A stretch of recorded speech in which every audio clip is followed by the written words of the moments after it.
What is up, my loves? It's your girl Diamond. I am back. I'm back to now review Love and Hip Hop Miami. I stopped reviewing, I think, the season before, but this season looks like it's gonna be a mess. But let's get into it. So we start off with Blac Chyna, aka Angela White. Now we've known her story, we've seen her name all over the blogs, but she's had a lot of growth. Okay, she's done a lot of work on herself the last 2 years. And she didn't do it on her own. We're introduced to her boyfriend, Derek Milano. He's a 5-time Grammy nominated winner, songwriter. And majority of Angela White's focus have been working out, reading her Bible, staying in the gym. Okay? So she's having a grand opening for her salon, Pure Heart Salon, where it's gonna be a one-stop shop. You do hair, nail, glams, all the works. Now she's gonna be bi-coastal, so she's gonna be going back and forth between LA and Miami, because I feel like majority of the storyline is gonna be about her boyfriend navigating him and his whereabouts in Miami. Now, to see Blac Chyna back on reality TV, I think it's gonna be a good idea for her because she has had an amazing transformation. And I'm very happy for the work that she's done for herself. The fact that she's been clean and sober for almost 2 years is amazing. But we're gonna get more into her story later. Right now, we're gonna move on to Amara La Negra, okay? Amara La Negra, she is now moving out of her home that she's had for 5 years. All that work she did to get the home where she wants it to be, she's now moving out. Okay, onto a bigger house in a better neighborhood. And as reflecting on the moment she's had in that house, we just see flashbacks of her arguing and breaking up with MJ. We received a fake engagement of her baby daddy, Alan, and then her going back and forth with Safari. And she said, I am on my way to move forward and away from my past. We shall see. Then we got Trina, y'all. Trina is in love. She's in love, she's in love, she's in love, okay? She is loving being this soft girl in the relationship. And we discover her new boyfriend that we've seen last season has now become her husband. That's right, her husband. They got married. It was private, but we're going to get her family getting their feelings that they weren't included. And Trina doesn't give a damn. She is very happy in this relationship. And I think that out of the relationships we've seen Trina on this show, she's showing way more PDA in this relationship than she showed with Lil Ray Ray over there last season or the season before. And I think Trina is in love with the fact that she can't be in love in this relationship, okay? And she cares that her family might feel a way about them not being involved with her getting married and all that stuff, but she don't care. It's about her and her happiness with her new husband, and that's all it is. And I feel like that's all it should be, but we know more is gonna come. So here we go. We now get Florence. Ugh, I don't like Flo. I don't. So apparently she's on to bigger and better things, bragging about how she bought a $2 million mansion. On whose card? Who got the approval on getting a $2 million loan for you to get this house? Because I don't think it's your money. And everything's going great, she says. Then we see Zoe Brings is back. Zoe and Flo had a bit of a tussle when it came to Gael, but they moved on, and they're now trying to still keep up with their friendship. And we see Marlon. Marlon and Flo are not together, but he lives in the mansion. Why is he living with you? This is what I didn't understand about Flo last season. You're not together. Why is he living with you? I don't care if it's for the sake of the kids. Why couldn't he not get his own place? Because obviously we discovered Marlon can't do shit for himself but ride your coattails. He mooch off you. He mooch off everything else. So why? And obviously, since he's not living with you as your husband, he is living with you as the handyman, okay? The pool man, the gardener, the paint guy. He's doing all of this work around the house so that him and Flo get back together. Not gonna happen. Never. So Flo makes her grand entrance by coming down the stairs and thanking everybody for coming. Again, bragging about this $2 million house she just purchased. Baby's giving Airbnb. And now she opened up a new cosmetic store. Oh, what happened to the other store? What happened to that one? Oh, that's right. It got closed down because you didn't pay your rent. Anyway, um, somebody, either it was the mama or the sister, that said, "What about Marlon?" Because she's talking about how happy she was and how blessed she's been in the situation. And the mom wanted her to also mention her husband. And Flo's not doing that. Like she said, she would love, I mean, her family would love for her to get back together with Marlon, but it's not going to happen. I.e., why is he living with you? There's nothing else to discuss at this point. Because if you're not getting back together with him, then what's the purpose of him being here? And why are we not discussing a divorce? Like, we already know the traditional values that Flo's mom have for her to be back together with Marlon, meaning you ain't got no other option. You need somebody who can help you raise your children. You need to marry this man. I don't care if he cheats on you left and right. That's the type of mom that Flo's mom represents, okay? Like, man, I ain't got time. So Zoe and Flo have a conversation about what's been going on with her. Zoe's album is coming up. Trinidad's coming up. You know, she's still trying to impress Trina and all that. But her boyfriend is taking on the manager role a bit too much. He is micromanaging her and it's affecting their relationship. He used to be her peace, but now she's trying to find peace away from him. Like, Zoe, take it from other artists who have had horrible breakups when regards to their relationship ending when their boyfriend became their manager. Girl, end it now. Tell your boyfriend, okay, you helped me to this point. I'm gonna need for you to be back my boyfriend, and I'm gonna find me a new manager who actually knows the business, who can actually help me navigate my schedule, and you just be my man that I need to come home and cry on your shoulder and ask for support every now and again. That's what your role should be, not my manager, because it is not gonna work. I'm telling you, it's not gonna work.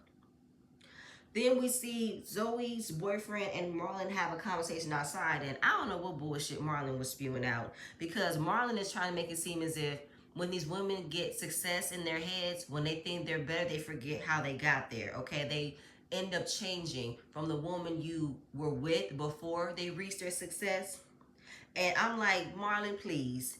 Now, with you and Flo not being together, you want to make it seem as if you guys have created all these businesses and successes together. But if you were already doing your own thing, if you already got the connections to get to where you need to go, then where is your place? Where is your business? Because I feel like you're just leeching off of Flo's success. You're leeching off of Flo's ability of being on this show, and you're just following behind her. That's what you're doing. So Zoe is discussing the issues between Eliza and Amada and Flo. You know what I'm saying? When Eliza exposed Safari by exposing his dick pic when Amada was getting proposed to by Safari, and how Eliza was being very possessive over Safari.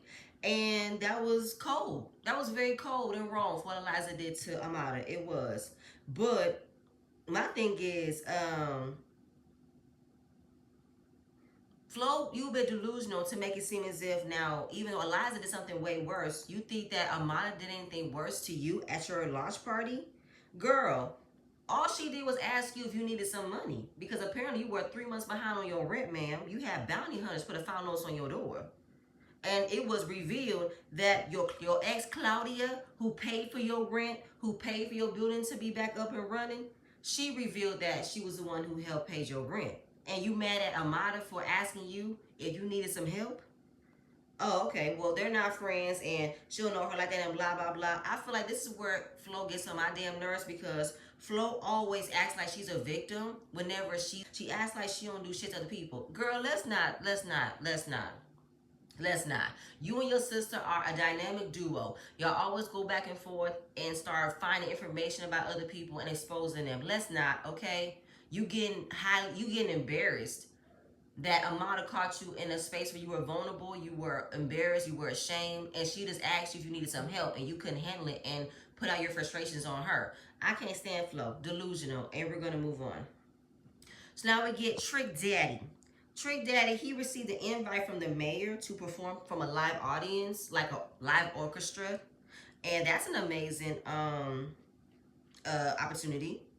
And his son is about to graduate from college, and Trick is also dealing with some health issues, and we know that Trick has lupus, so let's hope he has been taking care of himself.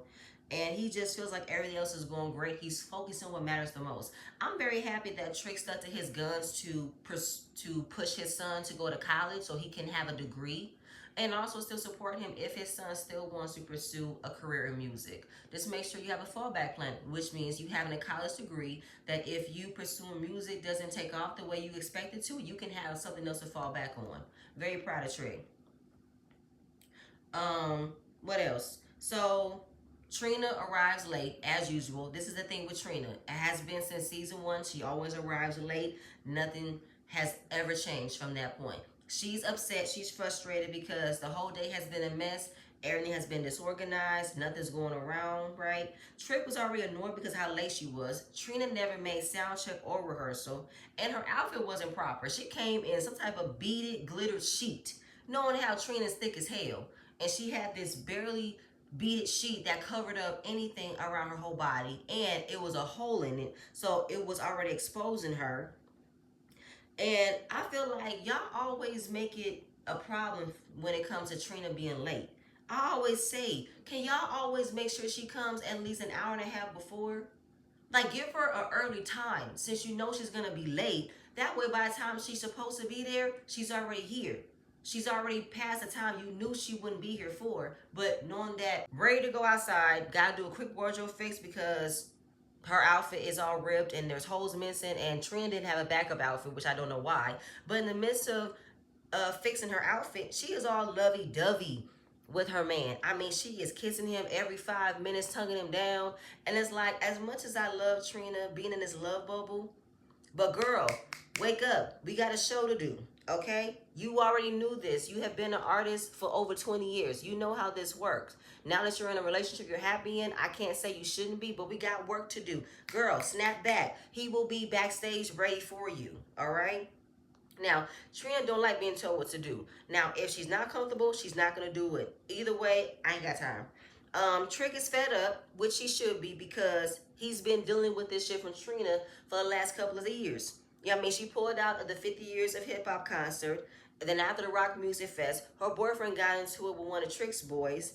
And I forgot about that. And, you know, Trick is basically saying Trina has changed ever since Swerve got into the picture. Every time, any moment they have had since she got this dude, nothing has gone right. Now Trina has to do her meet and greets because she was late. Trick already did his photos, and you hear him in the background acting annoyed. He's fussing, he's arguing, and they're supposed to be already on stage. And he's all checking Joy. He's cussing at Joy. And she's like, boy, what's up? What's wrong with you? He said, nah, don't fucking talk to me. Like, y'all be scared to check her ass. And I got time. Fuck out of my face. And Trick wasn't wrong, okay? He wasn't wrong with telling Joy that y'all need to tell Trina she needs to get it together, okay? She needs to get out of her love bubble and focus on the business. She needs to make it on time for things. Joy understood why Trick is annoyed, but don't take your frustrations out on her, Trick. Cussing at her didn't make it no better. You weren't wrong with telling them that they need to wake the fuck up and stand up to Trina. You weren't wrong for that. But cussing her out, telling you to, you know, stay out of my life, don't ever talk to me again, it's like, oh, no. Now Trick is really in his feelings and he's taking out on the wrong person. But everybody take their seats. The band started to play. Trick is performing. But by the time Trina gets on stage to do her verse, her mic is messed up. It's horrible feedback. She can't hear herself. She switched to another mic. Same thing. Horrible. The entire night went awry. The entire night was a disaster. Trick is annoyed. He walked off stage. Trina said, I'm very sorry for our performance. This is not how we expected it to be. Please apologize. And, you know, she was not Trick. Trina. Well, y'all know Trina is not the same size she used to be back in the 90s. We know that. She has definitely been eating and definitely been enjoying eating. I ain't got saying she shouldn't be enjoying eating, but baby, you are not the same size you used to be. You need clothes that fit. Okay? We know you thick, but you need to find clothes that complements your thickness. Okay? But either way, that night was horrible, and we're going to move on. We are back with Amara La Negra. So we see her new home. Obviously, it needs to be renovated, but I'm seeing the potential of how this home will be once it's done. I mean, she got an indoor pool. I see she has a whole outside land, a whole outside backyard or acre. Like, she has her own house. And it's an all one level. So I'm pretty sure there's multiple different rooms that she can definitely form a kids room, a closet room, a media room. Like she can do what it do in that house, okay? And she's gonna make it to her dream home. Very proud of her. Brooke comes in. Hey, Brooke Valentine. She's back in Miami. She says she got some new music coming up. Marcus and her have a new project, and she wants to check in on her girl and get the tea because Amada always got the tea. And Amada is showing her around the house. It's a fixer upper, and apparently, the house has been on the market for 2 years, and nobody else wanted it because it needed a lot of work. Which I'm not mad at it though, because I feel like flipper homes and investment homes are something you might want to find extra value in. And she had the idea to sell her first home and receive money and flip and buy multiple other properties. That's how Amada's making her money in real estate, because she also does real estate in the Dominican Republic. I've seen tons of Amada's work on her Instagram of the homes she's flipped and renovated, her Airbnbs, all that and then some. Amada is doing a damn thing when it comes to her money in real estate, okay? And she got new boobs, and she's been very happy where she's at in life. But where is she at with her friends? Well, she's not really good space with Eliza, because when Eliza was showing so far as dick pics to everybody, she was like, that's not cool, that wasn't right, and I didn't like that, so I'm not really talking to her no more. And she just trying to focus on the house. Like, I'm trying to focus on getting this house in order. I'm trying to focus on my work. And that's all I can put my focus on. Brooke likes it that Amada is putting her attention on fixing a house instead of fixing a man, which I agree. And what would it take for you and Eliza to have a conversation? She feels like she has more respect for her and Eliza to have a sit-down conversation, because they all do run the same circles, and they did present to have a great friendship. And I'm cool with that, but what I'm not cool with is Flo. Like, it's fuck Flo at this point. But since, everything that occurred with Flo and Eliza, Brooke is not going to be around as much to help navigate these relationships, because Brooke is pregnant. I'm like, what? She's pregnant? So they're already a family of 3. Brooke has a son from a previous relationship. Marcus has a daughter from a previous relationship. And they both have a daughter. I think her name is Summer. She is so adorable. And while having a baby and doing music, that's going to be a lot of work, and just hoping that she has the time and the patience to handle it all. Amara reassured her and said, you're going to be great. So we're going to move on from there. We get Angela excited that everybody that she has invited has supported her. And since her boyfriend is talking about going to Miami, she's obviously in a different headspace than she was before. All that toxic energy that she felt back when she was in Miami, she's not sure if she can handle that again. Because I am 36 years old, I got 2 kids, and I'm just trying to keep up with my sobriety, keep up with my new mentality, my new mature, and my new growth. I don't want nothing to take me away from all the work I've done, which I can definitely understand. Then we see Bobby. Bobby got this dramatic entrance coming in because Bobby and Angela did work on that Secret Society 2 movie, which I need to watch the 3rd one. And Bobby knows Derek through Trina. And just discussing how much of a pleasure it was of working with him when they came down from Miami, and what is the purpose of him going back down to Miami. He got friends from college that he used to host parties with, and he wants to make his appearance. So Bobby is pretty much letting Angela know that Miami has been a different crowd. It's been a whole different scene. And is wondering if Derek is really understanding of Angela's journey of trying to stay sober, and how maybe he is not really aware of her journey. Like, not trying to pretend as if he is, a part of it, but not really trying to be a part of it, because Derek still drinks. He still smokes, okay? He still parties. Angela doesn't drink, doesn't smoke, doesn't do any of that stuff she used to do. So it's kind of like they're on 2 different journeys and on 2 different paths, but is the support there? Is the question. He even said it. I am in a relationship with someone who's 2 years over, who's on 2 years sober, and is on that journey, but I'm not.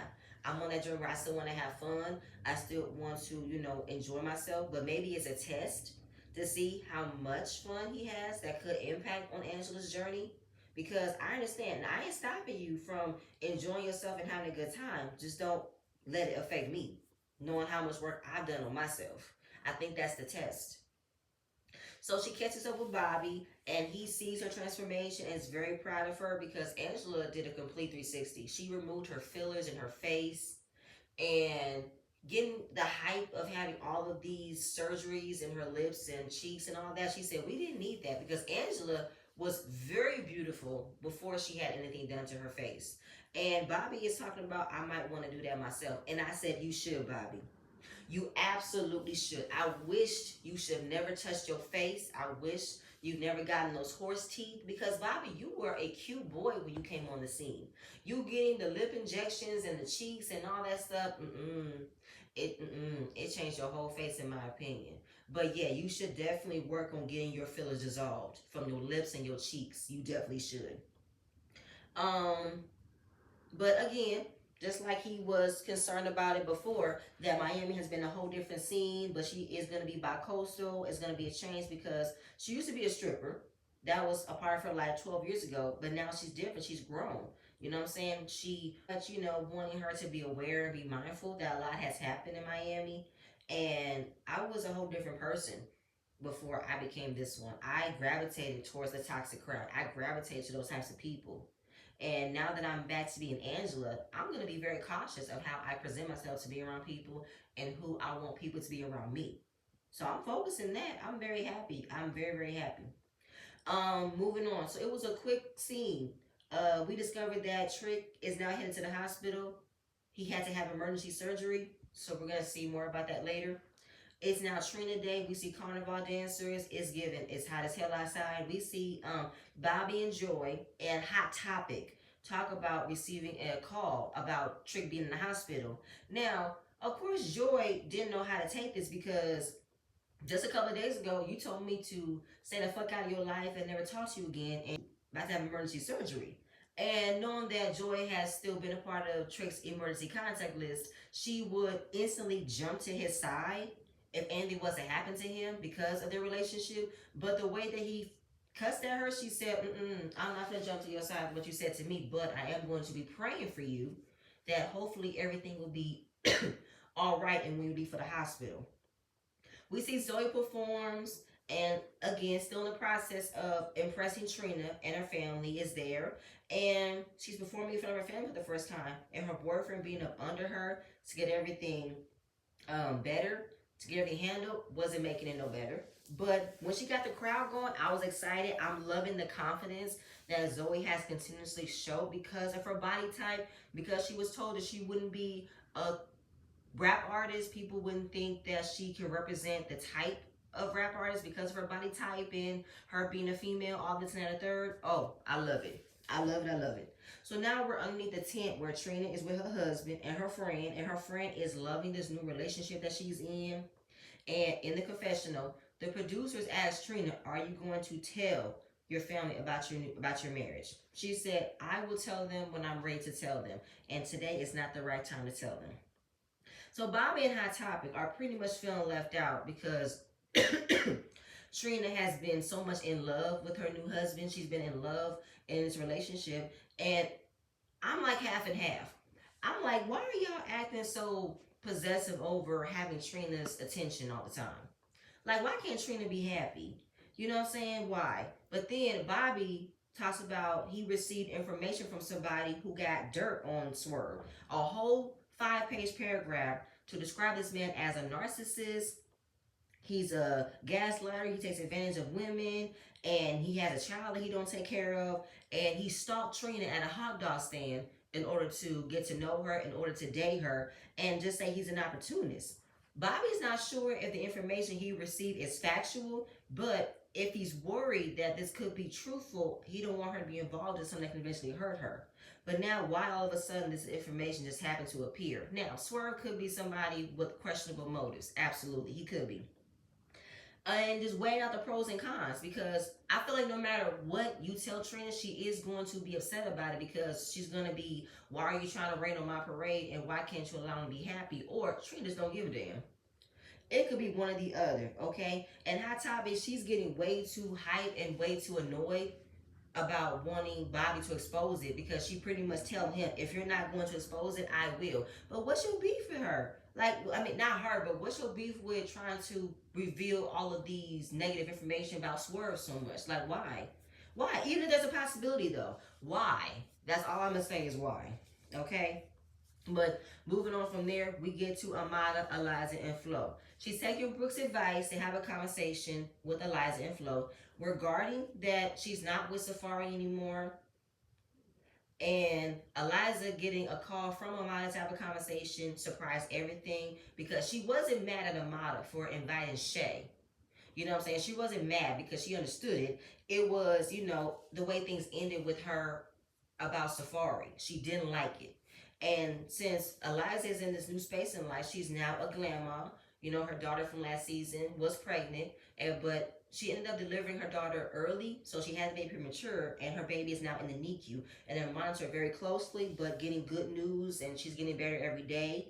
And Amada, she threw a bit of a jab at Eliza for her being called a grandma instead of grandma, but we all know this new generation, the grandmas of the world don't like being referred to as grandma. They prefer a grandma, a cute little fun name, anything that would take the grand out of it, okay?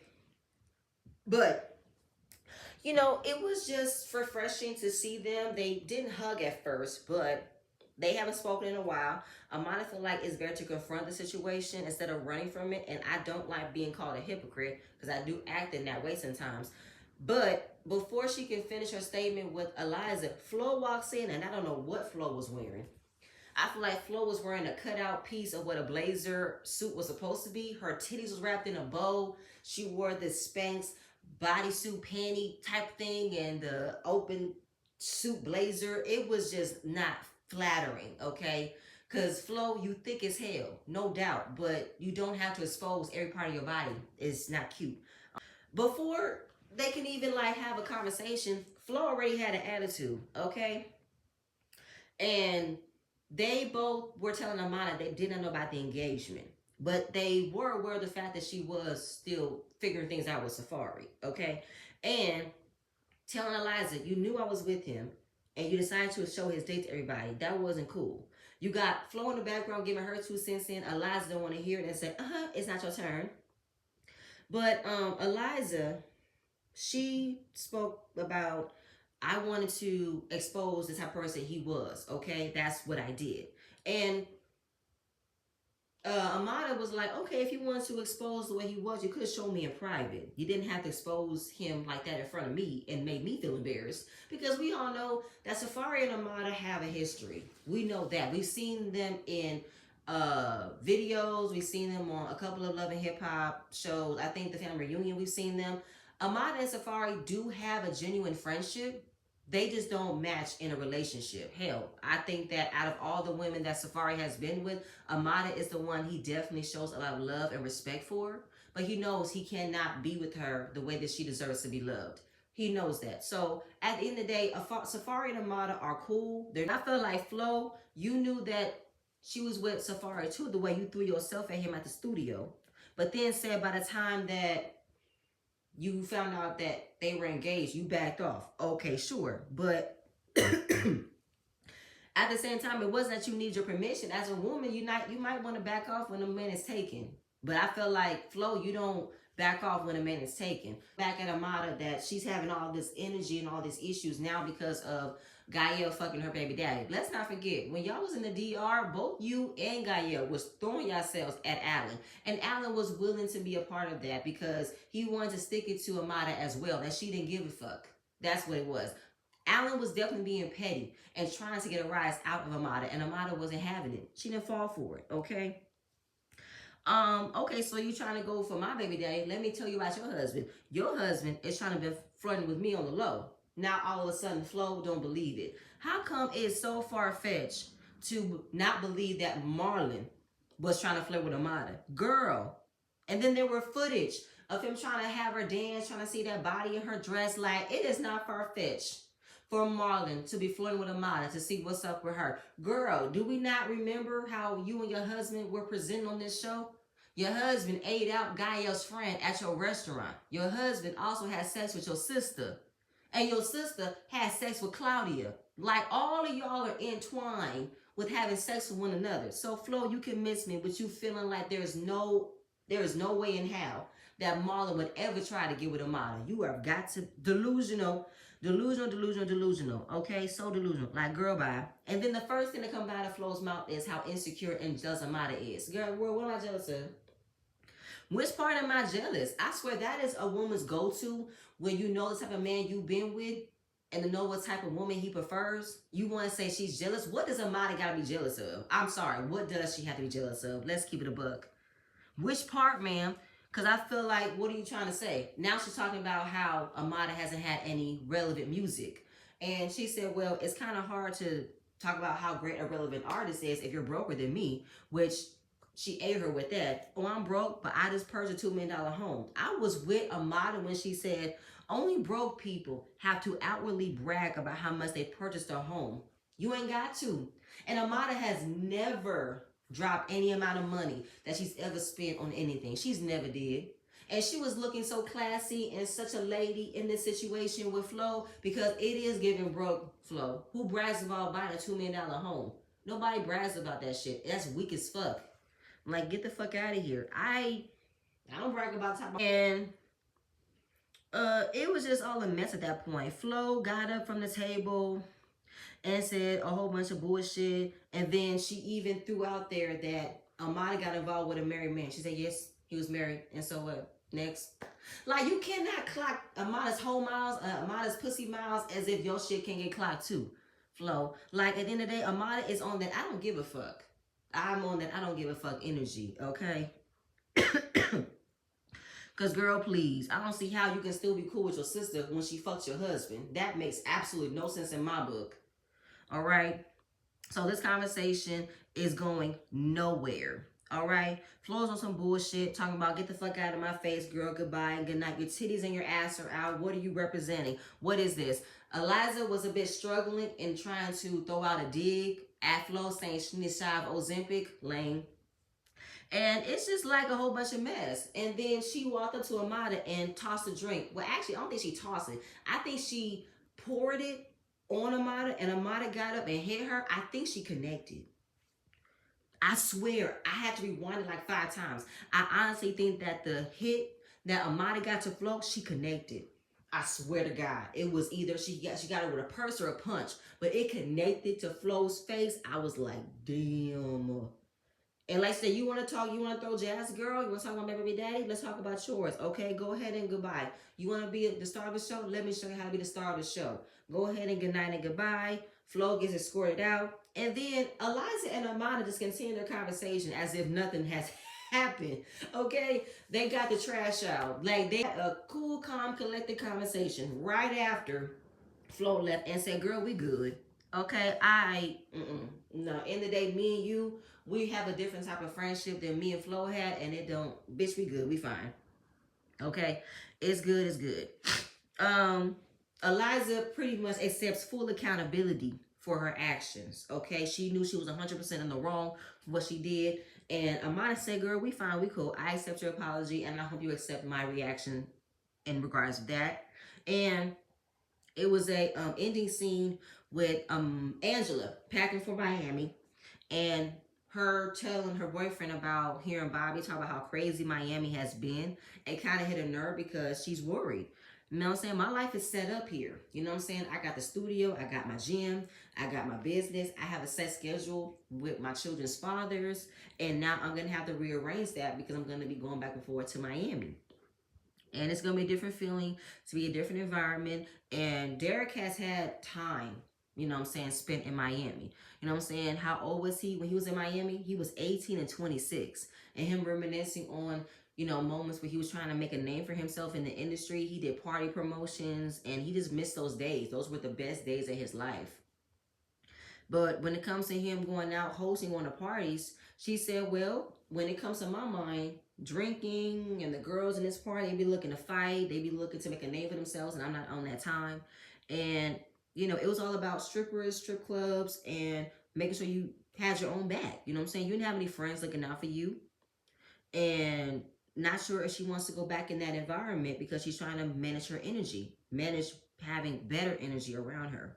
And coming a long way from that lifestyle, she doesn't want anything to disrupt it. He talks about they're going to be mindful of what type of activities they do and who they hang out with, because I'm not trying to be around a lot of people who always look for ways to have a problem with me. It's just not gonna work. Okay, I don't want to be around that type of energy. And I definitely understand where she's coming from. Like, I am not bothering nobody. I am not starting shit with nobody. I just want to be me and enjoy being me. That's all I want. Okay. And that was pretty much the end of the episode. And I feel like the rest of this season is gonna be a hot ass mess, and I'm kind of here for it. Okay. But that's it, y'all. That's all I have. The first episode was everything. Let's keep it up. I'm going to see you guys later. Bye.